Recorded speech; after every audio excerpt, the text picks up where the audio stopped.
High, মডিফায়ার্সের নবম ক্লাসে তোমাদের স্বাগতম। আর আজকের ক্লাসে আমি আলোচনা করব compounds. So let's off in the video. কম্পাউন্ডসটা কি আমরা একটু প্রথমে শিখে নেব আর কি। দেখো এখানে যেটা তোমাদেরকে বলা হয়েছে বাবারা একটু খেয়াল করবা, যখন দুই বা ততোধিক শব্দ হাইফেন দিয়ে, কি দিয়ে বলতো, হাইফেন দিয়ে বা দ্বারা যুক্ত হয়ে একটি একক পার্টস অফ স্পিচ এর কাজ করে, একক পার্টস অফ স্পিচ, একটা সিঙ্গল পার্টস অফ স্পিচের কাজ করবে, তখন তাকে আমরা বলবো হলো কম্পাউন্ড ওয়ার্ড। এখন এই কম্পাউন্ড ওয়ার্ডটা হতে পারে নাউন, আবার হতে পারে কি অ্যাডজেক্টিভ হতে পারে। যদি দেখো যে এটা কাউকে মডিফাই করে নাই, নিজেই একটা হিসেবে বসে, তখন সেটাকে বলবা কি কম্পাউন্ড নাউন। আর যদি সেটা নাউনকে মডিফাই করে তখন কি বলবা কম্পাউন্ড অ্যাডজেক্টিভ। যেমন আমি কিছু উদাহরণ তোমাদের সামনে দিচ্ছি। তুমি বললা হেড, তার সাথে যুক্ত করলা মাস্টার, মাস্টার ইকুয়াল টু কি হইল বলো তো, হেড, হেড মাস্টার। এটা কিন্তু একটা নাউন হিসেবেই কাজ করে, এটাকে বলা হয় কম্পাউন্ড নাউন। আচ্ছা, আমি বললাম হোম, তার সাথে যুক্ত করলাম মেড, ইকুয়াল টু হয়ে গেল কি দেখো তো, হোম মেড, বাড়িতে প্রস্তুতকৃত। এখন এটা তো একক কোনো অর্থ প্রকাশ করতে পারছে না, কাউকে না কাউকে সে মডিফাই করবে। তাহলে আমরা এভাবে বলতে পারি, দেখো হোম মেড, তুমি বললা কি ফুড, হোম মেড ফুড, অর্থাৎ বাড়িতে প্রস্তুতকৃত খাবার। তাহলে এইটা দেখো, এই শব্দটাকে মডিফাই করছে, করে এটা কাজ করছে হলো অ্যাডজেক্টিভের। কিসের কাজ করছে? অ্যাডজেক্টিভের কাজ করছে। সো এটাও কম্পাউন্ড, এটা হয়ে গেল একটা নাউন, আবার এটাও কিন্তু কম্পাউন্ড, সেটা হয়ে গেল একটা অ্যাডজেক্টিভ, যাকে বলা হয় কম্পাউন্ড অ্যাডজেক্টিভ। আর কম্পাউন্ড অ্যাডজেক্টিভের সুন্দর একটা নাম আছে, দেখো যেহেতু এটা দেখো হাইফেন দিয়ে যুক্ত হয়েছে, তাই এটা আমরা অনেক সময় বলতে পারি হাইফেনেটেড অ্যাডজেক্টিভ। কি বলা হয়? Hyphenated adjective. এটা কিন্তু এই ধরনের একটা কোশ্চেন অ্যাডমিশন টেস্টে এসেছিল, বলা হয়েছিল what type of adjective it is, অর্থাৎ এরকম একটা হাইফেনেটেড ওয়ার্ড দিয়ে, তখন সেটার নাম ছিল কি হাইফেনেটেড অ্যাডজেক্টিভ। আরো কিছু উদাহরণ দিলে তোমাদের মনে হয় বিষয়টা ক্লিয়ার হবে। খেয়াল করো, রেডি মেড, মাঝখানে কি আছে? হাইফেন আছে। রেডিমেড কাকে মডিফাই করছে? ফ্ল্যাটকে, রেডিমেড ফ্ল্যাট। এটা হচ্ছে তোমার একটা কম্পাউন্ড ওয়ার্ডস। নন স্মোকিং ফ্লাইট, কম্পাউন্ড ওয়ার্ডস। ওপেন মাইন্ডেড টিচার, কম্পাউন্ড ওয়ার্ডস।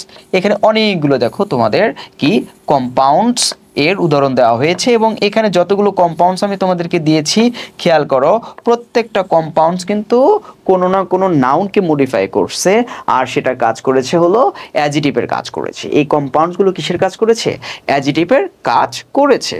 সো দেখো প্রত্যেকটা শব্দই কিন্তু গঠিত হয়েছে কি দিয়ে? হাইফেন দিয়ে। দুইটা শব্দের মাঝখানে কি আছে? হাইফেন আছে, তাই এদেরকে বলা হচ্ছে তোমার কম্পাউন্ডস অথবা হাইফেনেটেড অ্যাডজেক্টিভ। আশা করি তোমরা বুঝতে পেরেছো। এরকম প্রশ্নই তোমাদেরকে করা হবে যে use a compounds to premodify the noun. ঠিক আছে? আচ্ছা, আর একটা জিনিস আমি তোমাদের সাথে একটু শেয়ার করব, একটু পরে শেয়ার করছি। দেখো কিছু উদাহরণ আগে আমরা একটু এখানে দেখে নেই। আচ্ছা, কি বলছে দেখো, I always like dash food, I always like dash food, আমি কি ধরনের খাবার পছন্দ করি। দেখো তো বলা যায় কিনা, একটু আগে শিখে আসছি যে আমি সবসময় বাড়িতে প্রস্তুতকৃত খাবার পছন্দ করি। তাহলে I always like home made food. ঠিক আছে? দেখো কমন ইনস্ট্রাকশন একটা, use a compound to premodify the noun. সেই ক্ষেত্রে আমরা এরকম আনসারগুলো লিখবো। আর এটা কিন্তু খুব একটা কঠিন একটা কারণ হচ্ছে যে আমরা এটা মানে খুব একটা অভ্যস্ত না কম্পাউন্ডগুলো ইউজ করতে, কাজে আমি যেগুলো তোমাদের উদাহরণ হিসেবে দিয়েছি একটু ভালো করে পড়ে নিবা, মুখস্থ করে নিবা। He is a dash person, he is a dash person. তুমি বলতে পারো যে কি, যে কেমন পারসন। তুমি এখানে একটা হাইফেনেটেড অ্যাডজেক্টিভ তোমাকে ইউজ করতে হবে। তুমি বললা যে he is a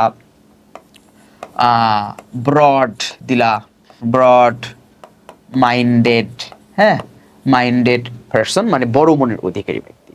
she is a dash typist, typist যারা টাইপ করে আর কি। তুমি বললা যে সে কেমন টাইপিস্ট। আচ্ছা, আমি বললাম যে রেকর্ড, রেকর্ড ব্রেকিং, অর্থাৎ যে নাকি টাইপ করতে করতে একদম রেকর্ড ভেঙে ফেলেছে, তাই বললা রেকর্ড ব্রেকিং টাইপিস্ট। তুমি তারপর আছে দেখো try to use this dash method. আমরা মেথডগুলো কখন ইউজ করি?